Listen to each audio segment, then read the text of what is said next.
ভারতের সোনালী মরুভূমির বুকে বাস করে এক নীরব কিংবদন্তি। তার নাম সান্ডা। বৈজ্ঞানিক নাম স্যারা হার্ডওয়েকি, কাটাওয়ালা লেজের টিকটিকি।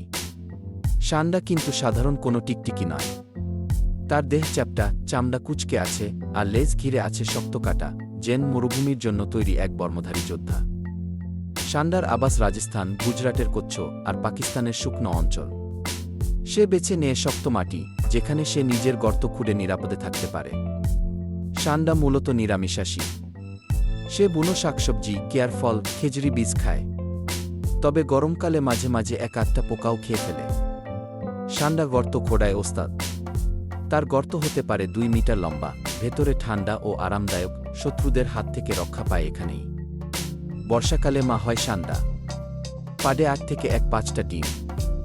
ছোট ছোট বাচ্চারা কিছুদিন মায়ের সঙ্গে থেকে শেখে মরুভূমির জীবন। কিন্তু সান্ডার জীবন এখন হুমকির মুখে।